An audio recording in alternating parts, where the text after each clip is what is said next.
Hello everybody, welcome back to my channel English with Amrita. आज हम A G Gardiner के essay in defence of ignorance के remaining part को complete करेंगे।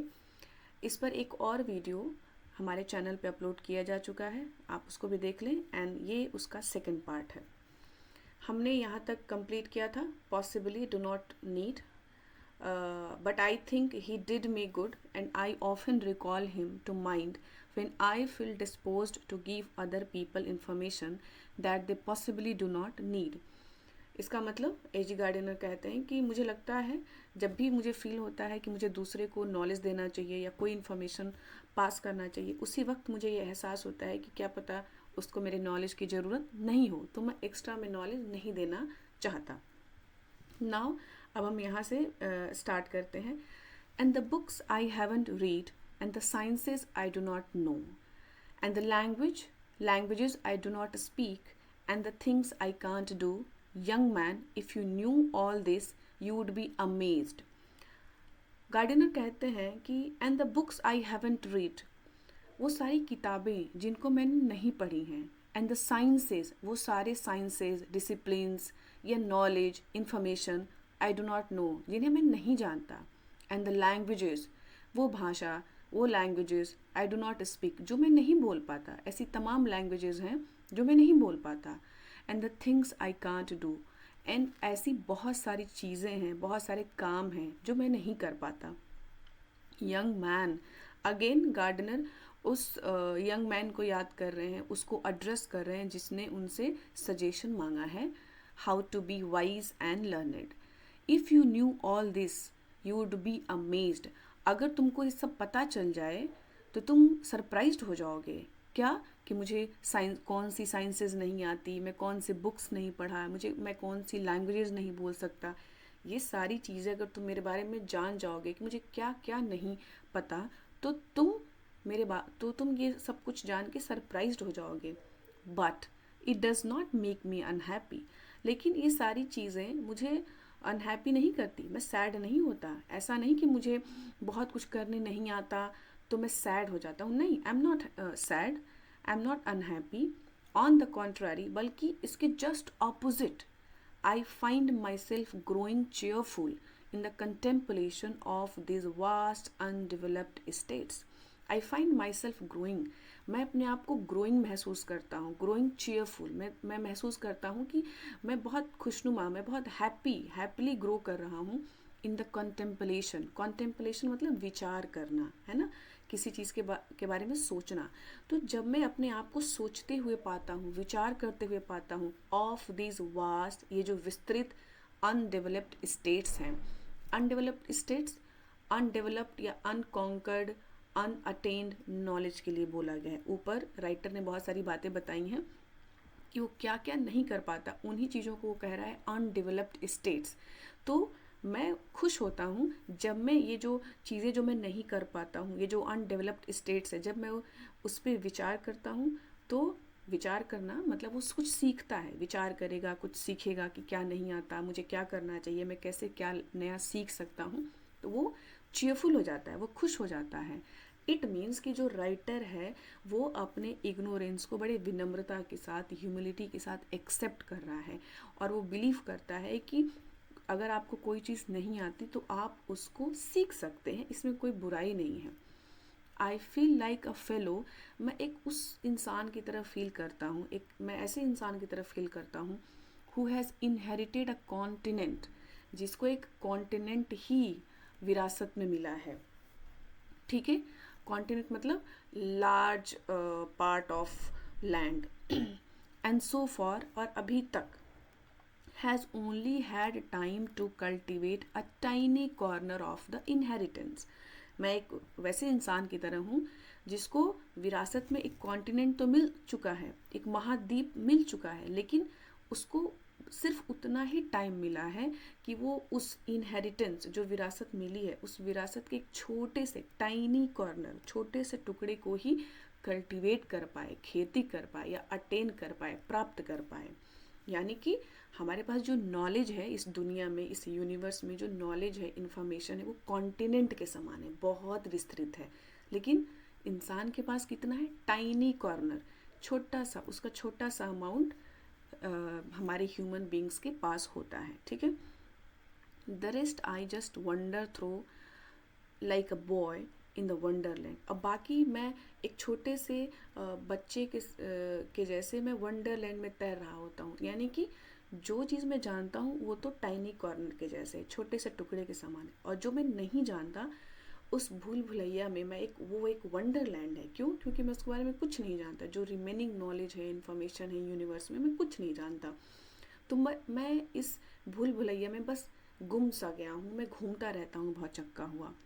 Someday I will know about all these things. But writer is very very hopeful here, and he says that but it's not like that कि अगर मैं नहीं जानता तो मैं कभी नहीं जान पाऊँगा. I am very much hopeful that one day I will definitely know all these things that I don't know now. जो मैं अभी नहीं जानता उसको एक दिन मैं ज़रूर जान पाऊँगा. I will develop all these immensities. और ये जो विस्तृत है, ये जो वास्ट हमारा यूनिवर्स है ना, इसको मैं, ये जो इमेंसिटी है, ये जो विस्तृत फैला हुआ है नॉलेज का अंबार हमारे यूनिवर्स में, मैं इसको अपने अंदर डेवलप कर पाऊँगा. मैं एक दिन ज़रूर सीख लूँगा इसको.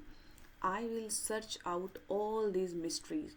और ये जो हमारे सामने ये जो यूनिवर्स में मिस्ट्रीज़ ही मिस्ट्रीज़ है, उसको भी मैं सर्च कर लूँगा, उसको भी मैं जान पाऊँगा. In my heart I know I shall do nothing of the sort. और मैं अपने दिल में, मुझे पता है मैं ये सब कर पाऊँगा. I know that even the curtain rings down.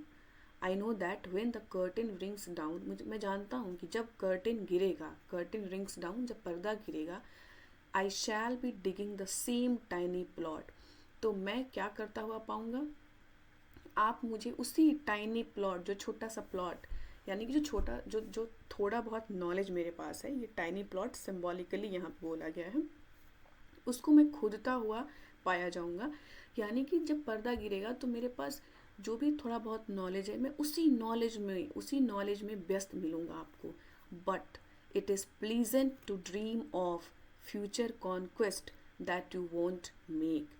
हालांकि यहाँ पे राइटर कहना ये चाहता है कि जब मैं मरूँगा तो डेफिनेटली मेरे पास थोड़ा ही नॉलेज रहेगा, है ना, मैं सब कुछ नहीं प्राप्त कर सकता, लेकिन बट इट इज़ प्लीजेंट, ये खुशनुमा है, ये अच्छा है, टू ड्रीम ऑफ, सपने देखना फ्यूचर के बारे में, फ्यूचर कॉन्क्वेस्ट के बारे में, कि मैं फ्यूचर में क्या क्या कर लूँगा. कम से कम मैं सपना तो देख ही सकता हूँ. What that you won't make. ज़रूरी नहीं है कि सब कुछ आप पा लेंगे, बट मैं उसका सपना तो ज़रूर से देख सकता हूँ कि मैं क्या क्या पा सकता हूँ. इसको कहते हैं manifestation. Okay, now move to the next passage. And after all, इन सब के बावजूद, aren't we all allotted holder of the mind. Writer कहता है कि हम लोग क्या हैं? हम लोग एक होल्डर हैं, और हमको कुछ अलॉट किया गया है. और वो क्या अलॉट किया गया है? माइंड. तो हम एक ऐसे होल्डर हैं जिनको माइंड अलॉट किया गया है. सबको, हम सभी एक होल्डर हैं जिसको माइंड अलॉट किया गया है. Cultivating our own little patch and surrounded by the wonderful wonderland of the unknown. Writer कहता है कि हमें एक माइंड अलॉट कर दिया गया है. Mind is just like a field. मान लीजिए कि आपका दिमाग एक छोटा सा जमीन का टुकड़ा है और वो आपको दे दिया गया है. अब आप उस पर खेती करिए, बंजर छोड़ दीजिए, वो आपके हाथ में है. तो राइटर कह रहा है कि मुझे पता है कि हम सभी एक माइंड के साथ आए हैं, हमें अलॉट किया गया है एक माइंड. और cultivating our own little patch यहाँ पे फिर वही माइंड के लिए यूज़ किया गया है कि, और हम उसको कल्टिवेट करते रहते हैं. कल्टिवेट मतलब फर्टिलाइज करते रहते हैं, उसमें नए नए इन्फॉर्मेशन फिल करते रहते हैं, नए नए स्किल सीखते रहते हैं, है ना. कंपटीशन में रहते हैं तो वो शार्प होते रहता है हमारा माइंड. तो हम क्या करते हैं, हम ये जो माइंड हमें अलॉट हुआ है, ये जो छोटा लिटिल पैच है, उसको कल्टिवेट करते रहते हैं.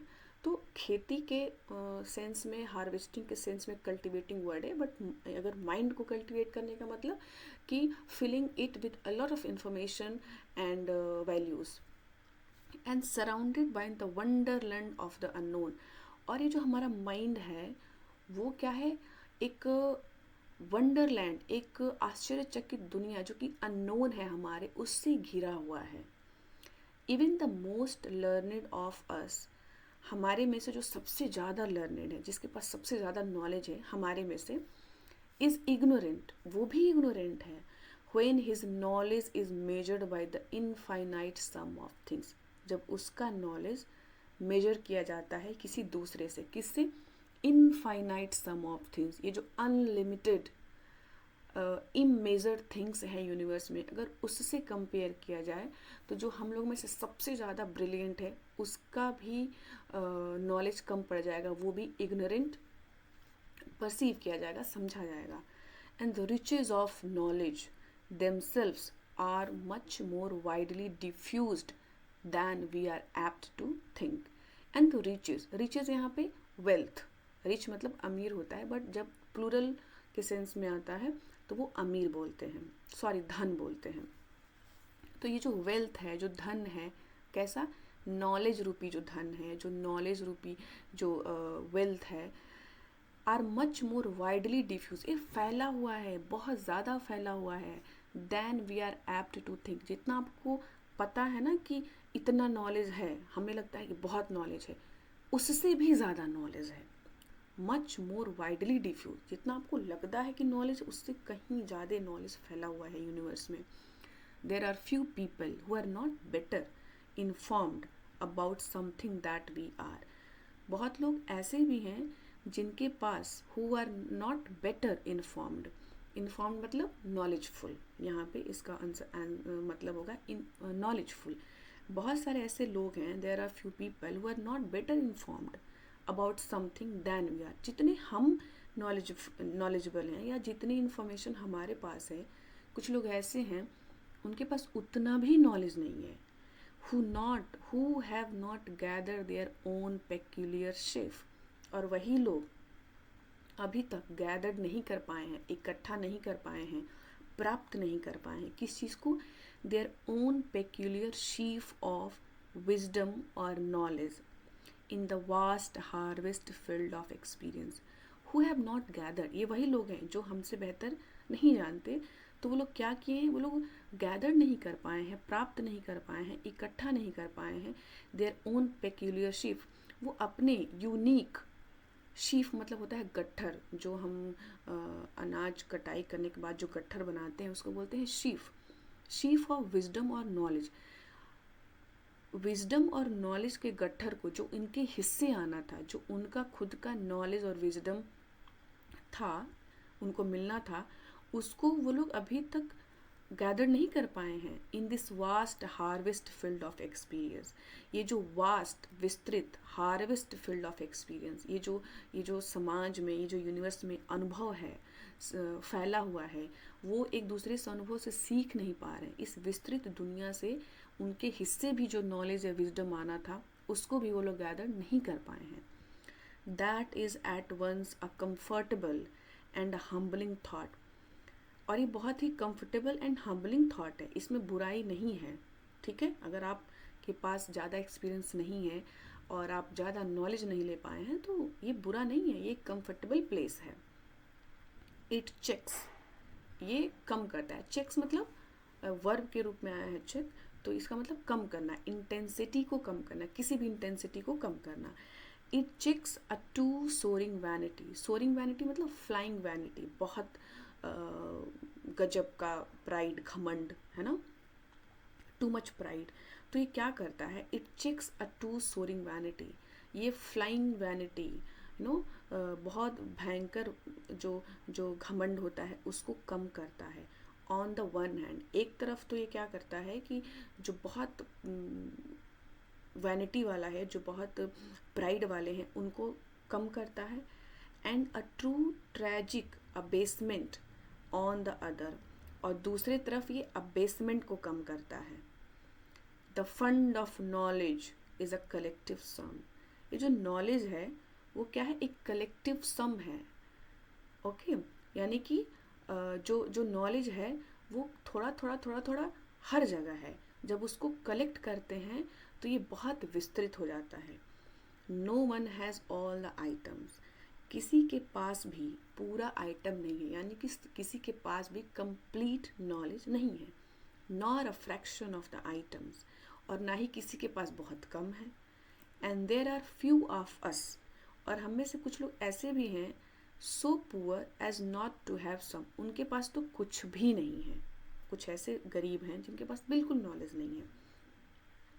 If I were to walk out into the street now, अगर मुझे किसी स्ट्रीट में चलना हो या किसी रास्ते पे चलना हो, यहाँ पे ज़्यादा सूटेबल मीनिंग ये होगी कि अगर मुझे कहीं जाना हो अपनी जर्नी के लिए, I fancy I should not meet a soul, a man और अ वुमन, तो मैं चाहूँगा कि मैं किसी ऐसे इंसान से, मैन से, वुमन से ना मिलूँ who could not fill in some blank of my mind, जो मुझे कुछ दे ना सके, not in the sense of money, बल्कि मेरे दिमाग को कुछ दे ना सके, यानी कि मुझे कुछ इन्फॉर्मेशन ना दे सके, मुझे कुछ अच्छी बातें ना बता सके, कुछ विजडम की बातें, लाइटनिंग टॉक्स अगर वो इंसान नहीं कर रहा है तो मैं उसके साथ जर्नी पे जाना नहीं प्रेफर करूँगा, मैं उसके साथ गलियों में घूमना नहीं अच्छा लगेगा मुझे। एंड आई थिंक, और मुझे लगता है, फॉर, क्योंकि I must not let humility go too far, मैं हर जगह ह्यूमिलिटी नहीं रखना चाहूँगा, हर जगह ह्यूमिलिटी नहीं यूज़ करना चाहूँगा। मतलब ये थोड़ा रूड हो जाएगा ना कि आप किसी ऐसे इंसान के साथ नहीं बात करना, दोस्ती करना महसूस प्रेफर करेंगे अगर वो आपको कुछ नहीं दे नहीं पा रहा है, तो ये थोड़ा रूड साउंड करता है। बट राइटर कहना चाहता है कि मैं इतना भी हम्बल नहीं बनूंगा कि मैं किसी ऐसे इंसान के साथ में रहूं जो मुझे कुछ दे ना सके। I think I could fill some blank in theirs, क्योंकि मुझे ऐसा लगता है कि मैं ज़रूर उन्हें कुछ दे सकता हूँ। What ever knowledge I have I can give them, I can enlighten them, ज़्यादा नहीं तो थोड़ा बहुत, but I can enlighten them, है ना। तो मैं ये चाहूँगा रिवर्स में कि वो भी मुझे कुछ ना कुछ अच्छी बातें बताएं। Our carrying capacity varies infinitely, writer कहता है कि आई एक्सेप्ट कि जो कैरिंग कैपेसिटी है, किसी चीज़ को ढोने की जो क्षमता है, वो वैरी करती है, वो डिफरेंट होती है। But we all carry something, लेकिन हम कुछ ना कुछ तो कैरी करते हैं। यहाँ पे एक मीनिंग ये भी आ सकती है कि राइटर ये कहना चाहता है कि जो हमारे माइंड की कैपेसिटी है, जो नॉलेज है, सबके पास अलग अलग है। किसी के पास किसी और चीज़ की नॉलेज है, किसी के पास किसी और चीज़ की नॉलेज है, बट सबके पास कुछ न कुछ है। We all carry something and it differs from the store of any one else on earth, और ये जो नॉलेज है वो एक दूसरे से वेरी करते रहता है ना। एंड मोर ओवर, इसके अलावा the mere knowledge of things is not necessary to their enjoyment, सिर्फ नॉलेज ही नेसेसरी नहीं है इंजॉयमेंट के लिए, nor necessary even to wisdom, और ना ही विजडम के लिए नेसेसरी है ना, ना ही विजडम के लिए नेसेसरी है। There are things that every plough boy knows today, there are things, writer कहता है कि कुछ ऐसी चीज़ें हैं जो एक प्लो बॉय मतलब होता है कि जो खेतों में खुदाई करते हैं, जो काम करते हैं खेतों में, चारवाहा जो होता है, उसका लड़का भी बहुत सारी ऐसी बातें जानता होगा which were hidden from Plato and Caesar and Dante, जो प्लेटो, सीजर एंड दांते को भी नहीं पता होगी। इट मीन्स कि सबके अपने अपने फील्ड्स हैं, सबके अपने अपने नॉलेज है, और सब एक दूसरे से डिफर करते हैं। जो खेत में काम करने वाला है, उसका बच्चा जो जानता होगा, हो सकता है कि वो प्लेटो, सीजर और दांते नहीं जानते होंगे, but the plough boy is not wiser than them, लेकिन ये नहीं कहा जा सकता कि प्लो बॉय जो है वो सीजर, दांते और प्लेटो से ज़्यादा वाइजर था। यहाँ पे आप इसको बहुत अच्छे से देख लेंगे किसका किसका रेफरेंस आ रहा है, प्लेटो, सीजर एंड दांते, इसको आप नोट डाउन कर लेंगे। सर थॉमस ब्राउन, ये एक बहुत बड़े राइटर थे, in his book on vulgar Eris, इनका एक बुक था वल्गर एरस में, डिक्लेयर करते हैं that the idea that the earth went around the sun, कि उनका एक आइडिया था कि जो अर्थ है उस सन के चारों तरफ चक्कर लगाती है, was too foolish to be controverted. ये बहुत ही एक फुलिश था, बात थी कि इसको कोई कंट्रोवर्टेड, इस पे कोई वाद विवाद करे, कोई कंट्रोवर्सी क्रिएट करे। आई नो बेटर, मुझे अच्छे से पता है, but that does not make me wiser man than Brown. मुझे इस मैटर में ज़्यादा पता है, लेकिन फिर भी मैं ब्राउन से ज़्यादा वाइजर नहीं हूँ। Wisdom does not depend on these things. Wisdom इन सारी बातों पर डिपेंड नहीं करती। ज़रूरी नहीं है कि आपको हर चीज़ के बारे में पता है, सारे फैक्ट्स इन्फॉर्मेशन पता है तो आप विजडम आपके पास है। आई सपोज दैट, मेरा मानना है ऑन द होल, एक जनरल तौर पर, Lincoln was the wisest and most fundamentally Sen man. कहते हैं कि लिंकन जो थे वो सबसे ज़्यादा समझदार और मौलिक तौर पर सेन, मतलब कि सभ्य इंसान थे। whoever took a great part in the affairs of the planet। वो प्लैनेट्स की जितनी चीज़ें थी, अफेयर्स मतलब मैटर्स, उसमें उनका कंट्रीब्यूशन रहता था। वो इन चीज़ों पे बात करते थे, समझते थे, उनका कंट्रीब्यूशन था। येट कंपेयर्ड, लेकिन फिर भी उनको कंपेयर किया गया with the average undergraduate, he was utterly unlearned. किससे किससे किया गया? He was compared with the average undergraduate. एक एवरेज अंडर ग्रेजुएट से उनको कंपेयर किया गया। He was utterly unlearn. कौन? वो जो अंडर ग्रेजुएट था वो एकदम अनलर्न था, वाइज नहीं था, विजडम नहीं था उसके पास, उससे उनको कंपेयर किया गया। Okay, do not my young friend, again writer is addressing that young man, do not suppose I am decrying your eagerness to know. Decry मतलब डीमोटिवेट करना या क्रिटिसाइज करना। राइटर कहता है कि माई यंग फ्रेंड, तुम ऐसा मत सोचो कि मैं तुमको डीमोटिवेट कर रहा हूँ, तुमको क्रिटिसाइज कर रहा हूँ। तुम्हारे ईगरनेस को, किसी भी चीज़ के जानने की जो ईगरनेस है, ऐसा नहीं कि मैं सारी बातें बोल के तुमको क्रिटिसाइज कर रहा हूँ या डीमोटिवेट कर रहा हूँ। लर्न ऑल यू कैन, तुम सब कुछ सीखो जो तुम सीख सकते हो। My boy, about this wonderful karma on which we make our annual tour around the sun। किसके बारे में सब कुछ जानो? दिस वंडरफुल कारवा। यहाँ पे कारवा का मतलब है अर्थ, पृथ्वी। ये जो पृथ्वी है, ये जो वंडरफुल दुनिया है, ये जो ब्यूटीफुल हमारी अर्थ है, उसके बारे में सब कुछ जानो जो तुम जान सकते हो। जिस पर इस ऑन विच मतलब इस धरती पे we make our annual tour, हम हर साल में एक बार अपना टूर करते हैं अराउंड द सन। सन के चारों तरफ हम टूर करते हैं इस पृथ्वी पर। इस पृथ्वी के बारे में जितना तुमको जानना है या जान सकते हो जानो। And on which we quarrel and fight with such crazy ferocity as we go. Ferocity मतलब गुस्से में, भयंकर गुस्सा। और इसी पे ऑन विच, और इसी प्लेनेट पे वी क्वेरल, हम लड़ते हैं, झगड़ा करते हैं, विथ सच, बहुत सारे एकदम पागलपन वाले गुस्से से। इसके बारे में तुम जानो, सब कुछ जानो, ये जो वर्ल्डली अफेयर्स हैं सब कुछ जानो। But at the end of all your learning, लेकिन जब सब कुछ तुम जान जाओगे तो एंड में क्या होगा? You will be astonished at how little you know. लेकिन जब सब कुछ तुम जान जाओगे, जब तुमको ऐसा लगेगा कि तुम सब कुछ जान गए हो, तब भी तुम सरप्राइज होगे कि मैं कितना कम जानता हूँ। तब तुमको लगेगा कि तुम फिर भी बहुत कम जानते हो। And will rejoice that the pleasure of living is in healthy feeling rather then in the accumulation of facts.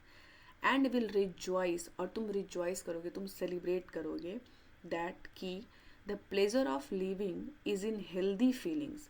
Healthy feeling मतलब अच्छा फील करते हुए, अच्छी फीलिंग्स के साथ रहना, अच्छे एक्सपीरियंस के साथ रहना ज़्यादा इम्पॉर्टेंट है बजाय किसके? In the accumulation of facts.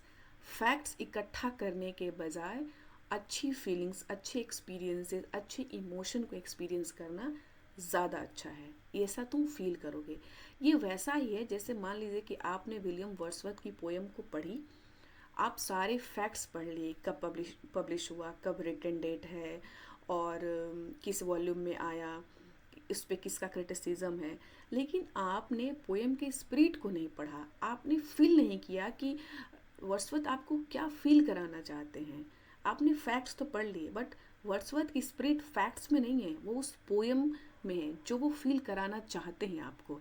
The same thing the writer wants two point out कि आप फैक्ट्स कितने भी, एक्यूमुलेशन मतलब होता है इकट्ठा करना, आप कितने भी फैक्ट्स इकट्ठा कर लो, लेकिन फीलिंग इज स्टिल इम्पॉर्टेंट। अगर आपको एक पोएम पढ़ के आपको अच्छा लग रहा है, वो ज़्यादा इम्पॉर्टेंट है कि आपने 10 पोएम के फैक्ट्स रट लिए, है ना, जो कि हम अक्सर करते हैं एग्ज़ाम टाइम में। There was a good deal of truth, there was a good deal मतलब एडिक्वेट, पर्याप्त, अच्छा खासा, ज़्यादा। There was a good deal of truth in that saying. एक जो सेइंग थी, सेवोनारोला, सेवोनारोला एक राइटर थे, उनकी सेइंग, राइटर कह रहा है कि उनकी सेइंग में काफ़ी ट्रुथ था, काफ़ी सच्चाई थी कि a little old woman who kept the faith, एक लिटिल ओल्ड वुमन, एक जो ओल्ड वुमन है, हु केप्ट द फेथ, जो विश्वास से भरी थी, न्यू मोर देन प्लेटो और एरिस्टोटल, वो प्लेटो और एरिस्टोटल से ज़्यादा जानती थी। When you believe in someone something, in someone you start feeling it. तो कुल मिला के फील करना ज़्यादा ज़रूरी है, ना कि एक्यूमुलेशन ऑफ फैक्ट्स, ये भी ले लो, ये भी ले लो, ये भी ले लो, और आप यूटिलाइज़ नहीं कर पा रहे हो। जैसे कि आज के टाइम में हम एक इंसान 10-10, 20-20 ड्रेसेस खरीदे जा रहा है, उसका कोई उससे हार्टली कनेक्शन नहीं बन पा रहा है। क्यों? क्योंकि वो सिर्फ कलेक्ट करने के चक्कर में लगा पड़ा है, वो उसको इंजॉय नहीं कर रहा है, एक्सपीरियंस नहीं कर रहा है पहन के। Okay, so that was all about this essay, and that's all about today's discussion, and we will meet with next essay soon. Thank you so much.